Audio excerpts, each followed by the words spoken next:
Hello, it is Ryan, and we could all use an extra bright spot in our day, couldn't we? Just to make up for things like sitting in traffic, doing the dishes, counting your steps, you know, all the mundane stuff. That is why I'm such a big fan of Chumba Casino. Chumba Casino has all your favorite social casino-style games that you can play for free anytime, anywhere with daily bonuses. That should brighten your day a little. Actually, a lot. So sign up now at ChumbaCasino.com. That's ChumbaCasino.com. No purchase necessary. VGW Group. Void where prohibited by law. See terms and conditions. 18+.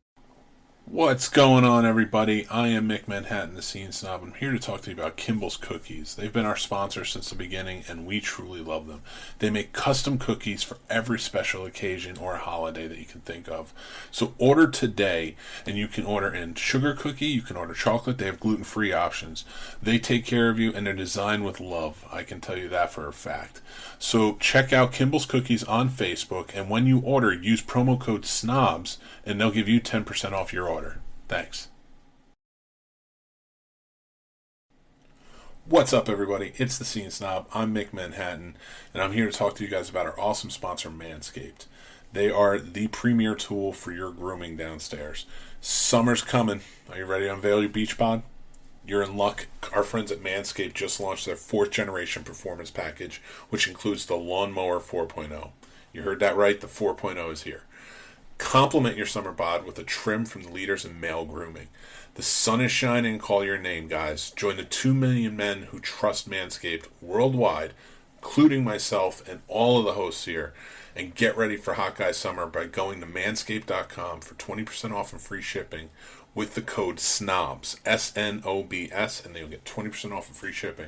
So go check out Manscaped now. They have amazing stuff like the 4.0, the Weed Whacker, the Crop Shaver, and all of their deodorizers and everything else are truly, truly amazing. I wear their underwear. I think it's just fantastic.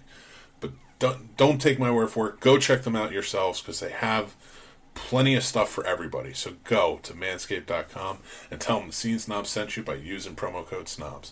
And I'll talk to you guys later.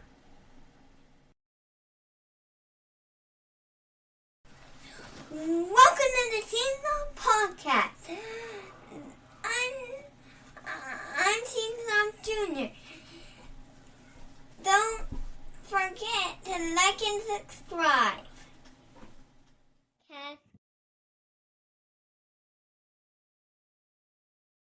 You know, and it was, so I think that is the very long answer to your question. That's fantastic. That's a great answer. Ross, coming right to you. What in being in a horror show on a small screen? How has it affected you? And what's one of your favorite memories? Oh man. So I wasn't a Spanish teacher, but I was doing every other odd job under the sun. I was a cater waiter. I posed for art classes. I did that. You did that too? Yeah. Nice. Yeah. Naked? Sometimes, yeah. I mean, you got to do. I mean, I did medical studies, so they tested non-FDA approved drugs on my body to make sure that they were okay for the mass public. I did that for many years. Were they? No, a lot of them were not. Actually, the last one I did was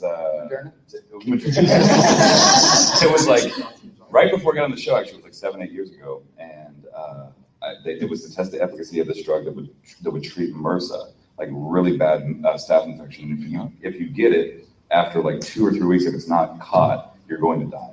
And so this was meant to like jumpstart your immune system. And we were in the study for 30 days straight. It was like basically being in jail.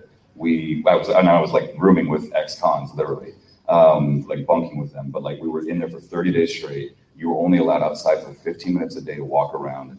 And they had this, sorry if anyone's squeamish, but we had like an IV in us 24/7 just dripping this stuff. And everyone dropped out except for me and this other person. Of the 20 people in the trial, there was only 2 of us left.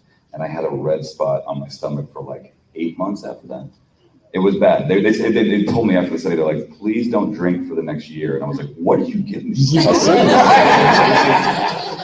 and the fact that you stuck it out to be the last 2, what about the wills at that point? When you're broke and you're desperate, you do dumb stuff, you know. And I did some dumb stuff back then. But I guess my point is like, you never know where your life is going to take you. And to what you're saying too is like, I was so ready to give up so many times in my life, and then this show came along and really just saved my ass.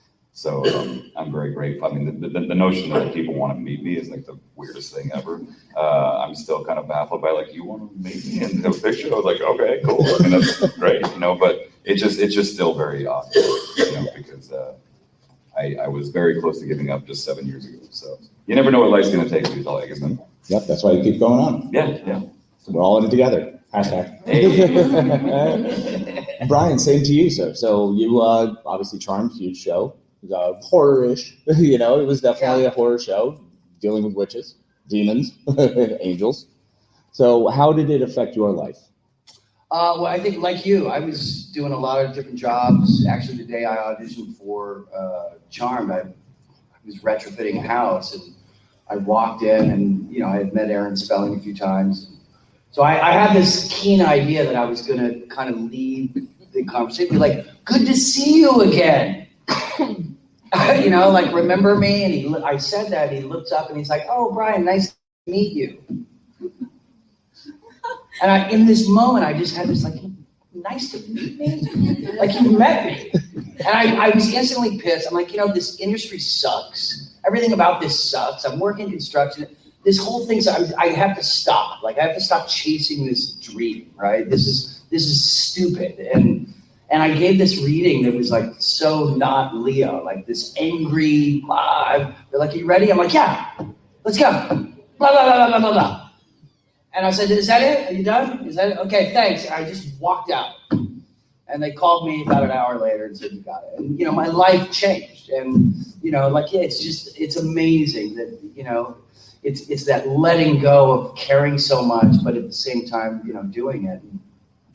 I mean, it's life changing. It's a goal that I always had, and for it to come true, it's just, dreams come true. We're just regular people with an idea of wanting to do something, and the fact that it happens is, it's kind of out of our hands, but at the same time, pushing that energy and believing, and magic happens, and so the whole run of the show is really a fond memory of.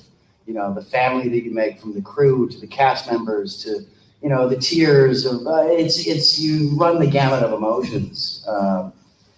So it's amazing because I was this close to just walking away and, I don't know, doing construction for the rest of my life. Like, maybe taking a Spanish class. I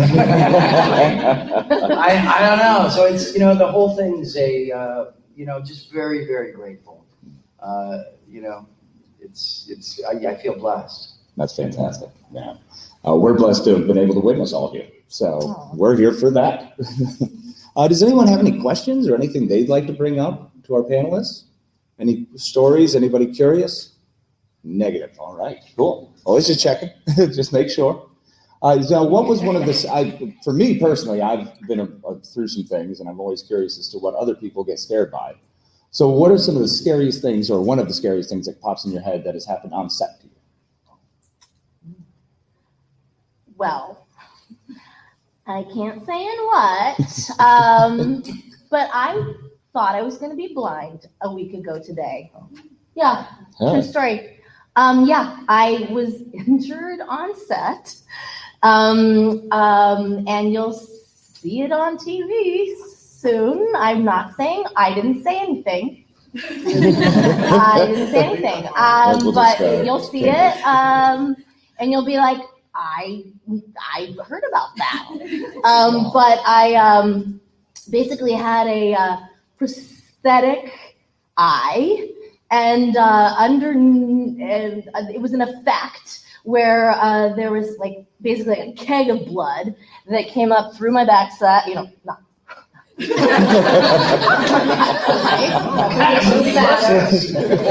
a different story. Yeah. Human centipede? Anyway, there was like tubing that kind of went underneath the eye and then was to, squirt out.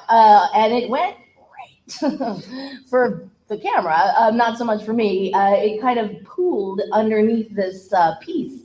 And I'm not sure if it was not supposed to or not, but there was, basically my eye wasn't securely shut underneath this piece. So I could kind of flutter it underneath. And I mentioned to the makeup people, like, you know, I can feel the stuff sort of sloshing around underneath there. Like, is that normal? You know, and they said, well, let's just try to, you know, sop that up. So they basically made a little incision in my in the piece, and it's a hilarious video where you basically see a Q-tip just kind of going into my head and coming out with like fake blood, and they would do that until it was clean, and which was great. Although we don't know if it was like the chemicals inside that were sloshing around that burnt my cornea, or if it was the Q-tip that just like, you know, grazed it. But I got an abrasion on my cornea, and it was insanely painful. And this happened halfway through the day, and I still had 9 hours of shooting left. Thankfully, at that point, I hit my marks, and I was just, you know, dead at that point because I literally couldn't see. Like I couldn't see. So, which is fine. I didn't need to see to be dead. They just needed to place me, but it was really bad. I literally thought I was going to lose my eyesight, and it was kind of scary. Yeah, it's if pretty you're asked to terrifying. answer the question. Yeah. Yeah, it's really Yeah. terrifying. Nobody wants to deal with eye stuff. I had made a full recovery. So yeah, you would not even recognize it. Yeah, fantastic. Wow, yeah, that is really terrible. Mm-hmm. Yeah. It was. Ross, I'm sure you've dealt with prosthetics, so. Listen, that sounds really rough, but I got a paper cut one time on set. Did you happen to get citrus in it? It hurt so bad, and yes, I did. Oh, truth. No. And it hurt really, really bad. So top that. Yeah.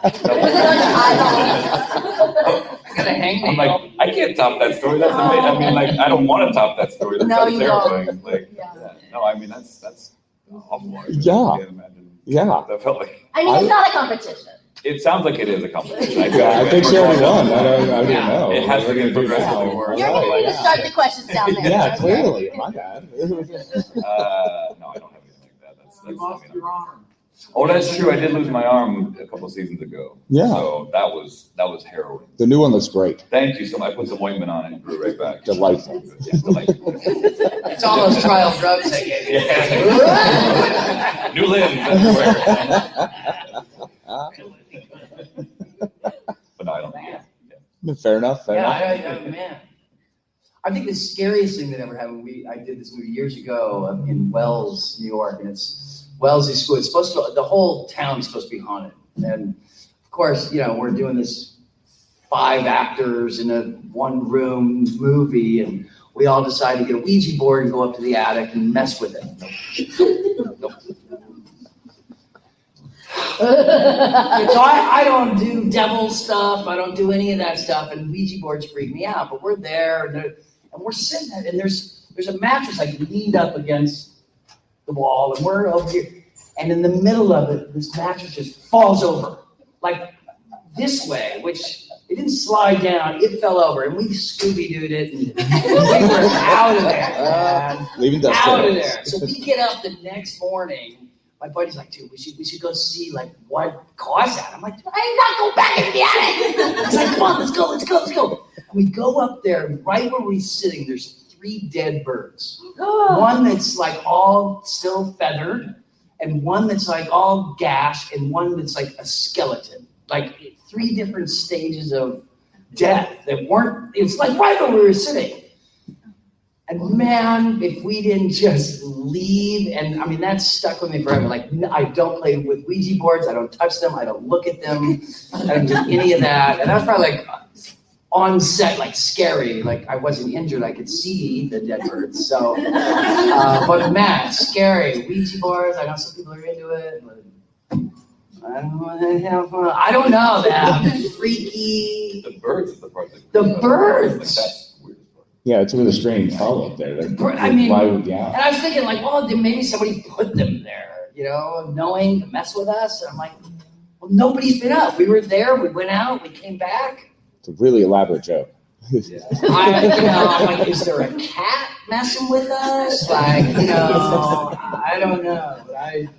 Cat's like pushing that. I don't, ghosts and devil stuff and Ouija. Yeah. Oh, wait, you're into it. No. It was me.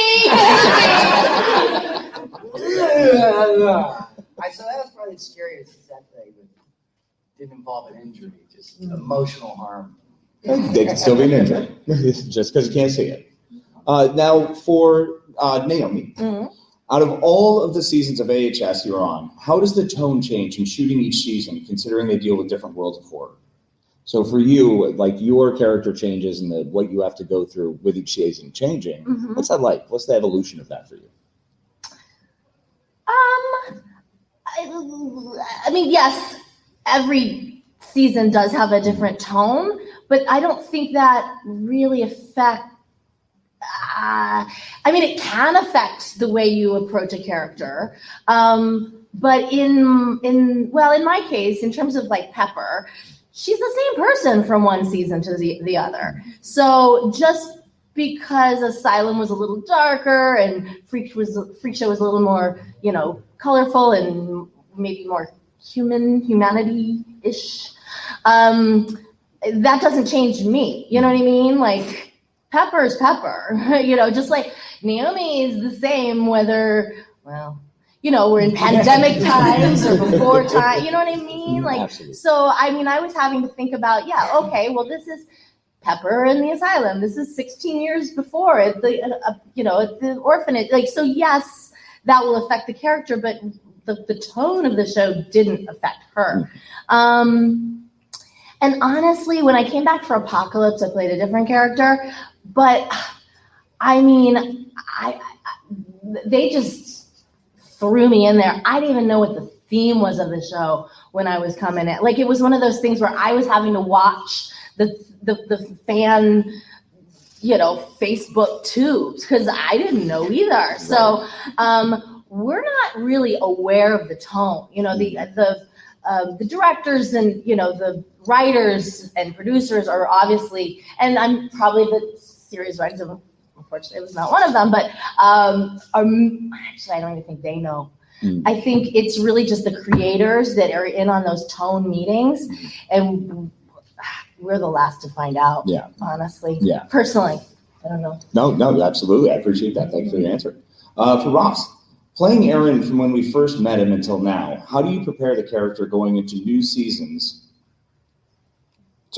Because the character has been through so much. So like every season growing so much, and especially with a show that's gone on this long and you've been such a massive part of it for so long. So how do you take that in?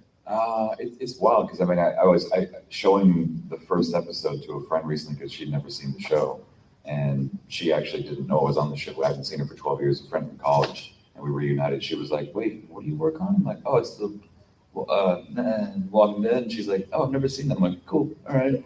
And, I showed her an episode and I looked at that guy from 2014, clean shaven and like, obviously much more innocent and everything. And I'm like, man, that guy, not only Aaron, but I think myself too, like, such a different shift. I think so many things have shifted for that character. He's been through so much. And I love that they're giving him more darkness and more shit to go through because of stuff to go through. Because I think it's more fun. It's more fun to play people that are either villains or just complex characters that are like wrestling with guilt and shame and adversity. I think those are always way more fun to play. So I love that he's been through as much as he has because it's more me. Yeah. That's awesome. Yeah. Thank you for your answer. Of course. Brian, now with your seasons and your years with your show, how did you feel you were able to progress your character through that and how you came out on the other side? Like what you learned from years of being on a popular hit TV I was just trying to stay alive. Like every guy that came on to Charm, if you watch it, like came in, died, went away. So, at the end of every season, I was always kind of cliffhanger. Like, is he going to die? Is he coming back? So, I had no idea if I was coming back or not. They're like, you are. I'm like, well, then why did you freeze me and die? I'm dead at the end of the last episode of every freaking season. So literally was just trying to stay alive. I mean, Leo's Leo. I was the angel, so it was. I think the through line for my character the whole time never really changed. You know, protecting the girls, protecting my family, protecting my wife, my children. You know, which was nice for me, being a dad with a young boy at the same time. You know, it was nice to be the guy with the good moral message and, you know, the protector. So yeah, not much progression. I mean, episode to episode, it always changed because, you know, you're possessed by a demon, or this came in, or now you're a gremlin, or whatever happened. So, you know, we would always have an arc every episode. But season to season, I think, you know, I was the guide, the protector. So, and that really never changed for Leo, really. Yeah. Thank you very much for your answer. I appreciate it. Now, once again, being in these popular television series and popular shows, how has this changed all of your names in the industry? Like, do you feel it's given you more clout? Is horror maybe not the avenue that people think it is for the projects you're looking for? Or, you know, so Naomi, start with that. How's it changed my name? Well, I prefer Queen. No, I'm kidding. Sorry, Oh, Queen. yes. I mean, yeah, it has. No, but you're right. It's weird to me because I used to be profesora, and I'm not anymore.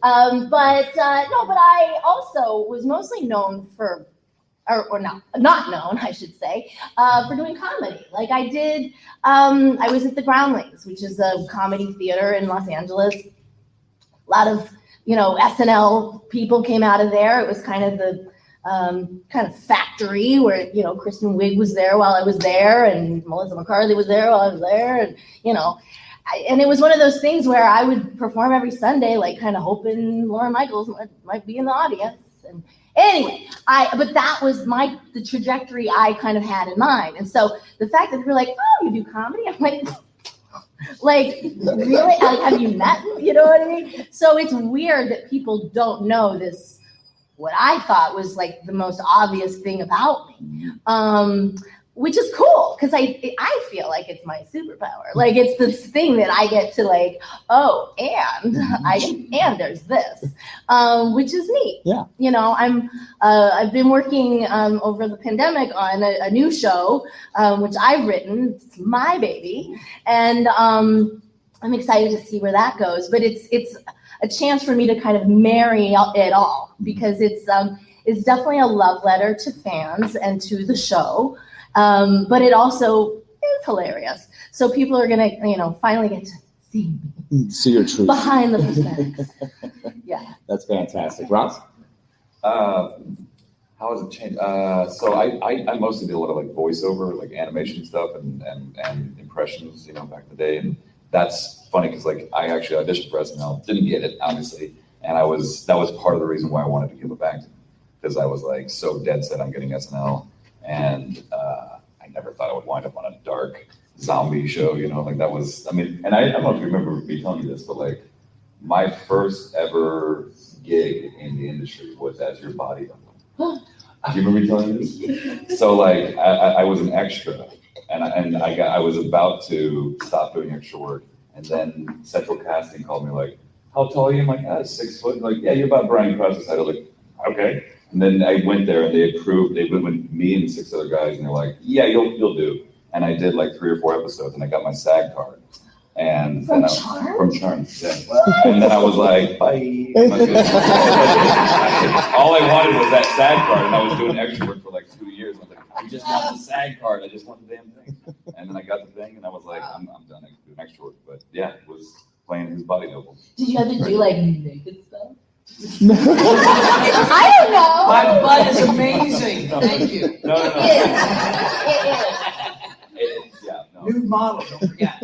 Right. No, there was a lot of scheduling stuff, I guess. So like, you know, sometimes Brian was too busy to like, turn around. Sometimes like there was stuff like they needed to film a lot of stuff simultaneously, right. And they would have me and other body doubles come in and just like, yeah. So it's weird, yeah. I mean, that was like 2005. Wow. Yeah. Weird, but That's anyway, incredible. It's just weird. You know, I think we all have like kind of similar stories, like the trajectory of our lives. You don't have any idea what's coming around the corner until you just live it. Yeah. So you just keep going. And I mean, I don't know what the lesson is, because it's not never give up. It's like, there were certainly times where I definitely gave up and wanted to just run away from Hollywood altogether. But I don't know. I just want to keep doing it as long as it's fun, as long as it's not bad for my mental health. Yeah, that's the most important part. Exactly. Yeah, if you enjoy doing it, you're making money. Yeah. Keep on rocking, and you're entertaining a lot of people. So it's fantastic. Now, Brian, the same question to you. How has it kind of changed your trajectory? Like, or what focus did you think you were going towards? What path were you headed down? It's funny. Even when I started, I did the Return of the Blue Lagoon, which was like, and that changed everything. Like, oh, you're the naked guy in the Blue Lagoon movie. You can't act, you can't anything, right? And then I got Sleepwalkers, and then it was like, oh, you're a horror guy, but you're in films. And then I did some commercials and some TV stuff. And it's like, oh, well, you ruined your film career. And there's always this ideology and that Hollywood is judging you for what you do, right? So then I went from there, and it didn't work for a bit, and I did a soap for 6 months. And it's like, oh, you're a soap guy. Right? And then did some TV guest spots. Oh, he's a TV guest spot guy. And then I get charmed, and now I'm Leo.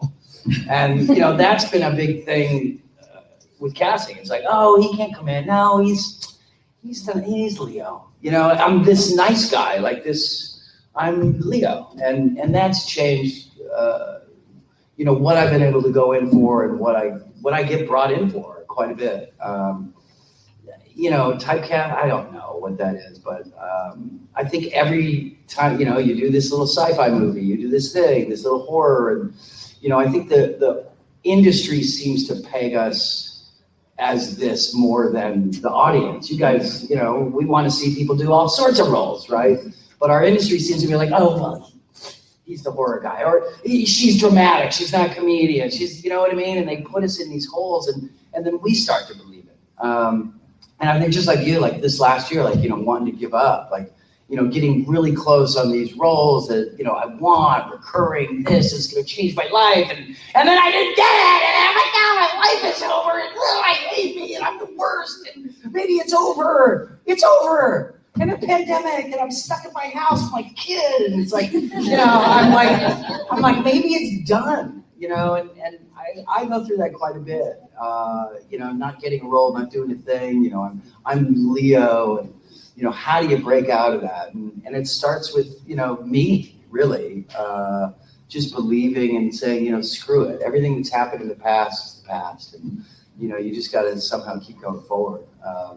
But it's changed. It's trying not to be the same over and over. But then you look at some actors, like, they make that niche work. Like, I'm that guy, and they keep the same haircut for 30 years, and they sell their brand, right? And I don't know that that's me or anything, but so I'm growing the hair and trying to get tough. Like, yeah, I'm gonna be a tough guy.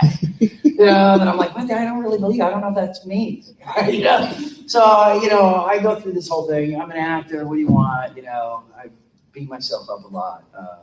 Believing what other people may have an idea of us. And I was having this conversation last night, and it was that oftentimes we believe what I'm thinking about what you might be thinking about me.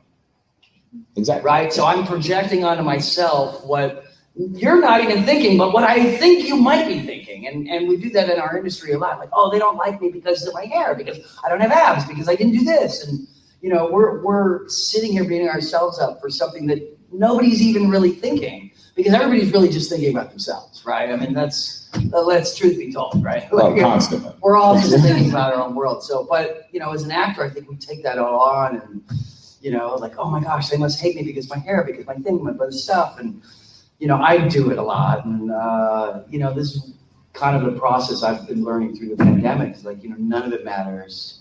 None of it matters. I love me, and that's all that matters. That's the most important thing. It's so valuable to have typecast that. me, let me be Leo. I don't give a rat's ass, and I'm just going to keep going forward. So the fact that I'm able to play Leo and that was a thing or whatever that is, then great. I'll be Grandpa Leo someday. I relate to that too, because there were so many people who were like, yeah, but okay, but let's say she's a pinhead. Like, what are we gonna do with that? And I'm like, literally, I can do anything. Right. Like, that's just one thing. Like, I've never done it before. Probably never do it again. Like, if I'm supposed to be like pigeonholed into this one little thing, like I'm literally. So that's why I got that exact same thing. People saying, you know, like, but what else can she do? It's like, did I not just show you, like, I can literally do anything? I mean, you know, so I just, I'm kind of trying to like lean into that. Like, oh, if you didn't notice, I'm a character actor. So like pretty much like, what kind of character do you want? Oh, you want a fat retarded one with a bald head and like a, you know, sorry, that's a bad word, but you know what I mean? Oh, it's streaming. I'm canceled. Not at all. But you know what I mean? No, I know exactly what you mean. It's a physical condition. Yeah. But the point being, you can play any role, and that's the trajectory We're that you actors. want them on. Exactly, precisely. That's fantastic. It's frustrating. Well, of course it's frustrating. I mean, who doesn't get frustrated constantly having to be torn down? In every job, in your normal job. Oh, Bob's been the cashier the whole time. Do we really think we can move him into management? Yeah. You know, whatever that is. You know, we all get people pigeonhole everybody in almost every job. You know, oh well, he's the truck driver. I don't know if he can get by in there and actually run the show, or you know, and people, they see what you do and they think that's all you can do, and until we get a chance to prove them, you know. Unfortunately, it's constantly proving yourself, but it's more important to already have proven it to yourself, I think, is the point. That you need to just verify and trust in yourself. I think that's a great message, everybody. It's like, hey, we got real deep here, y'all. This is awesome. Dig it, right? Yeah, this is a post-COVID. This is what happens. We're gonna group hug later. Don't worry, this is gonna be a big thing. I know, right? Now, are there any characters, bring it back to horror a little bit, are there any characters within the genre you would like to play specifically? In its entirety? Well, I feel like, I don't know if it's horror, I feel like there's going to be an Epstein biopic. Oh, yeah. And I need to play Ghislaine Maxwell. So right? perfect. I mean, not with this humidity. I don't even know who I am right now, but I can totally look like her, for better or for worse. I feel like I've got a Amy Winehouse in me. Strong. Right? I think I like to play Hillary Clinton. You know, I don't know if the world wants to see that, but I don't know. I think I feel like there's some real life characters out there that I'd like to see. Yeah, that's great. And we could definitely tie the Epstein to horror. Yes. Yes. Awesome. I've always wanted to play Leatherface. Oh, that'd be a lot of fun. And just like going back into like the origin of those guys, and also the Shining. If they ever do like a Shining reboot, that would be Jack Torrance. Yes, Jack Torrance. They got the face down. Ooh, strong. Killing people left and right.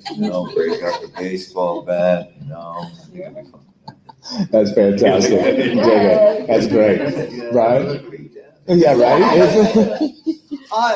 Any sort of villain. Like, I don't get a chance because I'm Leo, right? I just don't even get to audition for it or try for it. Is being, the bad guy, the villain, be a vampire, be whatever. I like to pretend murder people. Well, that's how we don't. Once or twice, I know. That's how we don't real murder people. Being some kind of serial killer is kind of my deal. I watch a lot of Forensic Files. Yeah, like a lot. Like I fall asleep to it. Man, I could probably be a Dahmer. I don't know. Come on in. How are you? I feel like I have that little creepiness there. Not me, but no. In me. It's in the bag. Yeah. Yeah. What are you doing later? I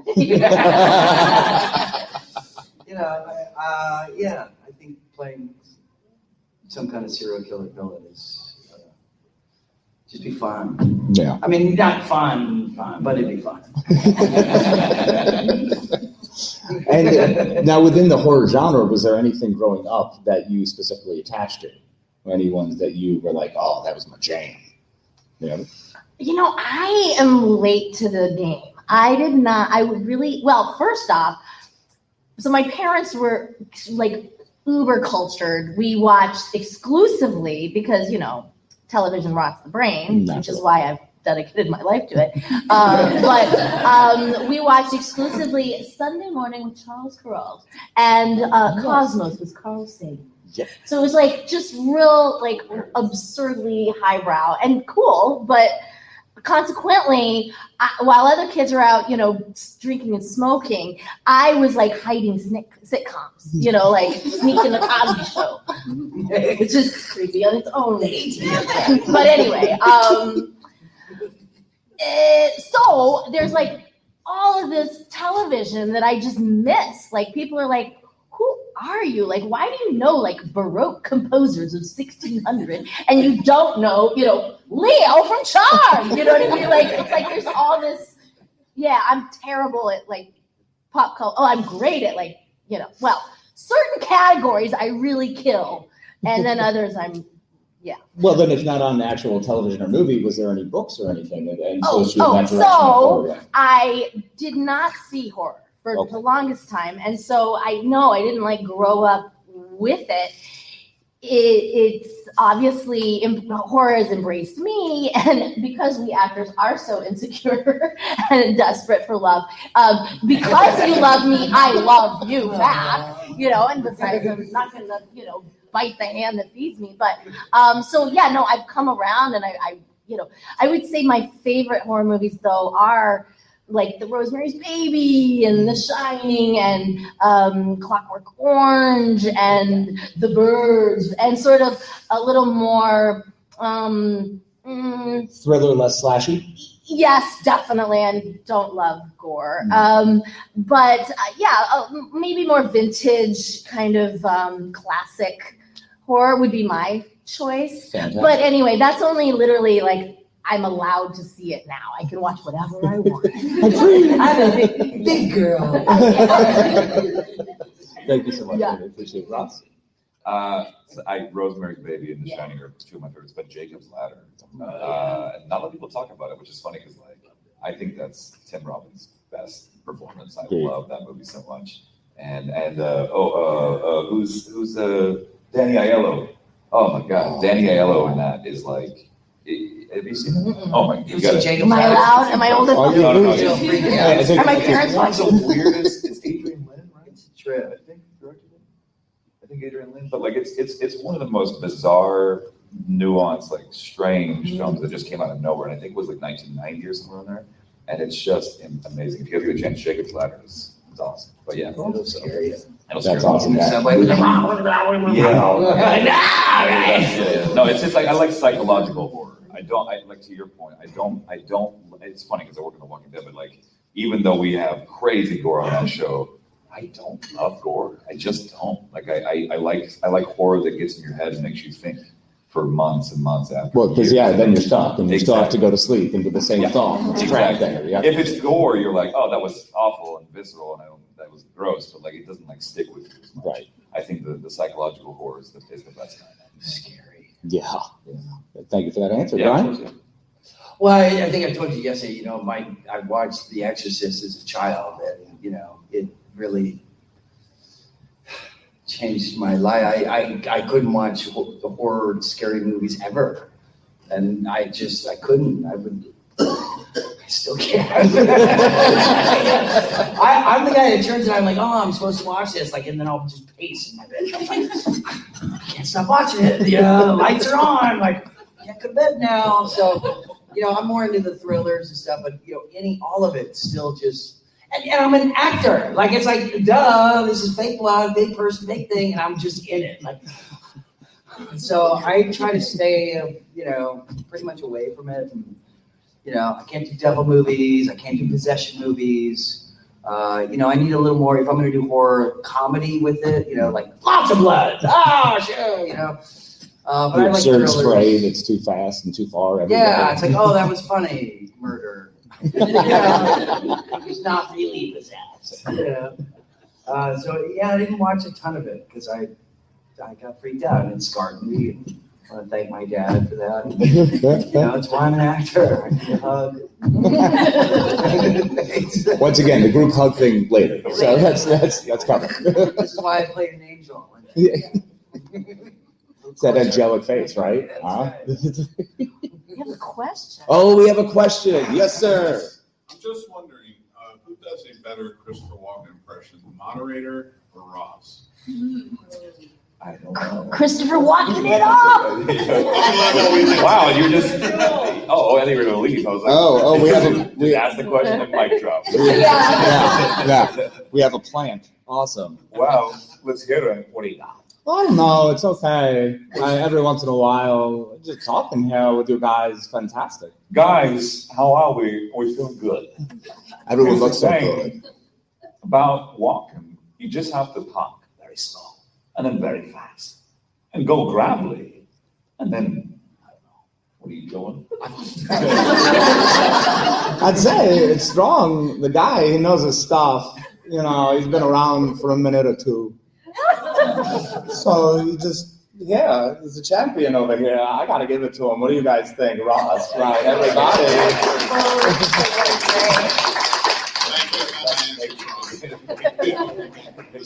Oh, yeah, great. Thank you to my partner, Brian.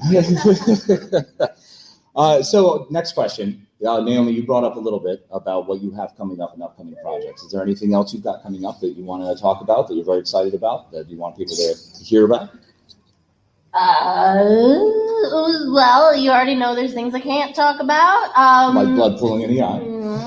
I think what I can talk about is this show, because I own it. It's mine. It's called American Horror Story with a W.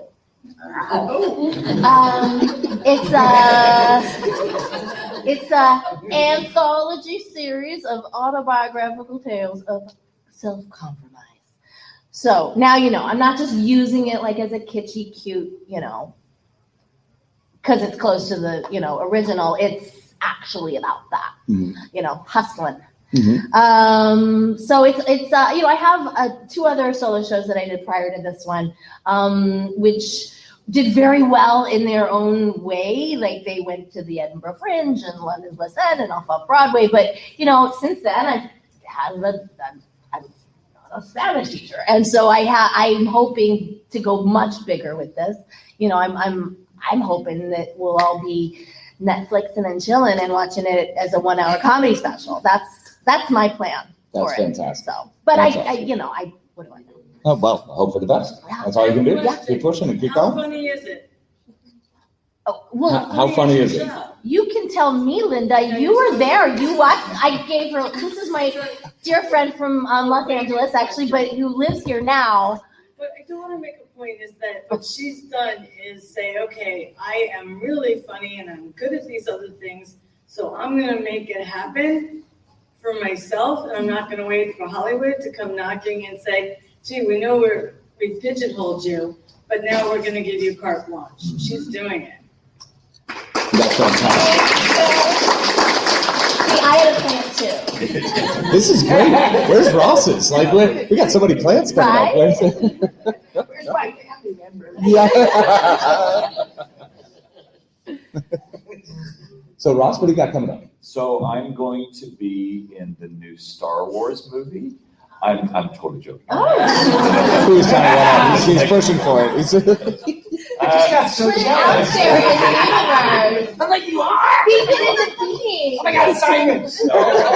Yeah. We can't talk about anything we do in No. this industry anymore. It's like, I remember, you did Mad-Men too. Yeah. And I did an episode of Mad-Men, and I remember, I'll never forget this, like, I told Facebook that I auditioned for the show, and that got me in so much deep shit. Mm-hmm. And they were like, you can't say that. I mean, it was crazy.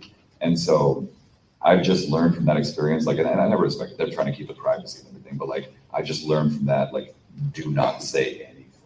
because you sign away your life on these things and they can sue you. So you're just like, yeah. I mean, I wish I could say stuff that I'm working on, but I can't. There's one thing that I'm working on that's really cool, but I can't talk about it. But really, just the show is kind of taking over my life. So I mean, totally understandable. Yeah, it is huge. When so you're in epic things, I assume it takes epic amounts of time. It's 14 months of shooting for the last season, so it's gonna be a long. How many episodes? 24. Wow. Yeah, so we're doing. The new 24. You're the new 24. That'd be great. No, yeah. So. And Star Wars. And this. No. We're doing. Sign this and this. We're doing Step Brothers 2. The two of us. It'll be awesome. You're gonna love it. No, I mean that's just the show. Pretty much, that's it. Yeah. Not in Star Wars. I'm going to film a movie next week. It's a small thing a friend wrote. That's why I'm going to go full mullet. So I'm going for it, man. Like, why not? Right? Awesome. Why not? I rocked it in the late '80s, and I'm kind of going to go back to it because Why not? I got girls.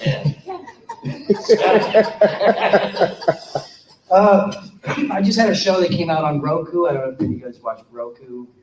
It's called Cypher. It's a crime drama, FBI drama, like kind of a whodunit. That just came out. And besides that, it's audition, job to job, and trying to love myself. Well, now that we're out of COVID, it sounds like a lot of things are moving forward, and that's fantastic. And I hope all your projects moving forward are wildly and incredibly successful. So hope for the best for that. Does anyone have any questions? Last checks. All right, now we're talking. Why on 24? So, for Naomi, Freak Show, the episode Orphan really touched me. What was the most difficult scene for you to film?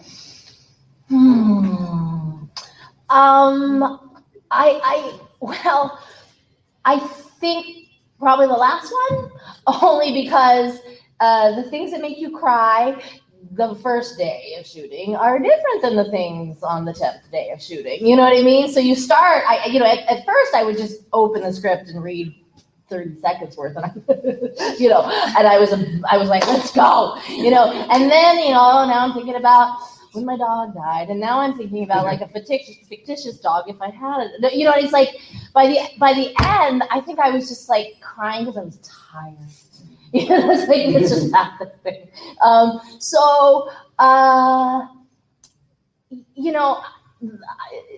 Also, let's face it, Jessica Lange is like just a geyser who was having to cry on cue every day of her last 4 years. You know what I mean? Whereas I was, for the first 6 months leading up to that, playing with string and delivering the fat lady food. And, Pepper was kind of, a not background player, but she wasn't, Elsa Mars. She wasn't in the front center. And so all of a sudden to be front and center and knowing that I needed to suddenly be a geyser without, having done that in a while. I won't say never. I once got caught in an interview saying that I'd never done drama before I, auditioned for American Horror Story. And of course, then that's when my whole, college came after me, like, what are you talking about? We were theater majors. We did, Chekhov, Ibsen, we did all the drama. It's not that I hadn't done that. It had been 20 years. So I think, I think finding tears after you've exhausted all your means to find them. Thank you. Great. Thank you so much. And we had one more. Yeah. My question is for all three of you guys. If you could choose another character to swap places with on your show, who would it be and why?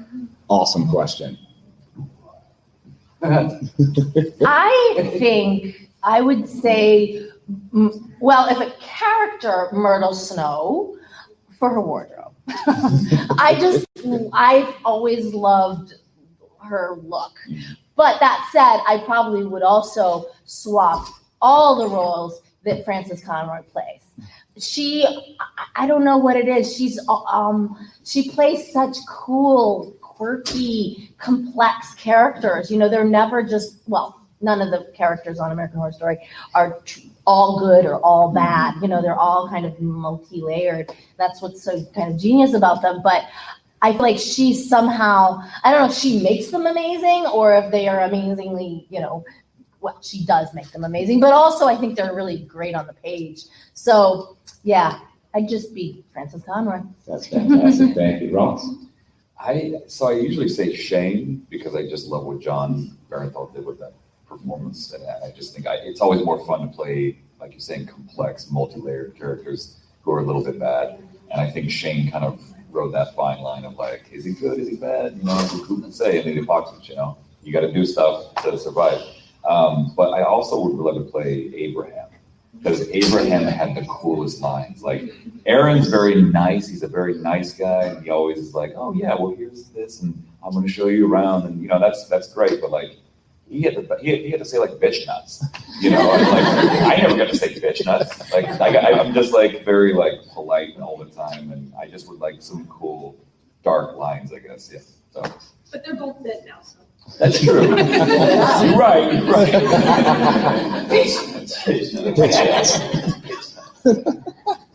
Thanks, Ross. Brian, what you got? Probably Piper, because she married Leo. I can love myself endlessly. Balthazar, Julian McMahon's role of playing the devil, good guy, bad guy, what he did with it is so interesting. As you know, he's gone on to show after show, but the devil, kind of a sexy role, dangerous, but not, it would have been fun. But definitely Piper. That's fantastic. Thank you all so much. I really appreciate it. So that's going to wrap up our panel for today. So we thank you very much. Let's give it up for everybody. Make sure to go visit. We got Brian, Ross, Naomi. Go visit them out there. If you haven't had a chance to get something signed or hang out with them for a bit, go over there and check them out. We appreciate it. Thank you all so much for everything you do and everything you've given us. Thank you. So, Thank you. Have a good one. Thank you guys. That was fun. And that's our show, everybody. Thanks for listening or watching wherever you're checking it out. This show is brought to you by our sponsor, Manscaped.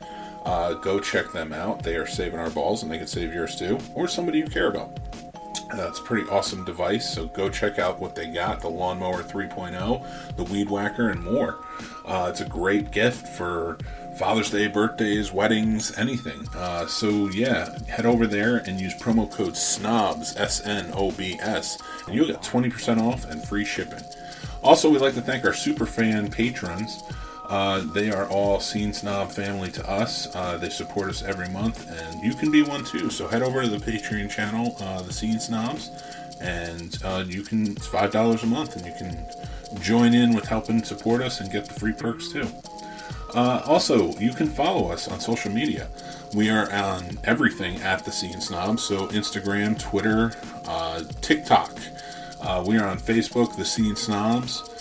Everywhere. We have fun stuff always going on, always have contests and stuff, so go follow us, check us out. You can go to our link tree by going to thescenesnobs.com. There's our link tree, there's our Patreon, there is all of our shows and the links for all of that, so thanks again for checking it out. Just head over to thescenesnobs.com where everything is, and we will talk to you soon. Hello, it is Ryan, and we could all use an extra bright spot in our day, couldn't we? Just to make up for things like sitting in traffic, doing the dishes, counting your steps, all the mundane stuff. That is why I'm such a big fan of Chumba Casino. Chumba Casino has all your favorite social casino-style games that you can play for free anytime, anywhere with daily bonuses. That should brighten your day a little. Actually, a lot. So sign up now at ChumbaCasino.com. That's ChumbaCasino.com. No purchase necessary. VGW Group. Void where prohibited by law. See terms and conditions. 18+.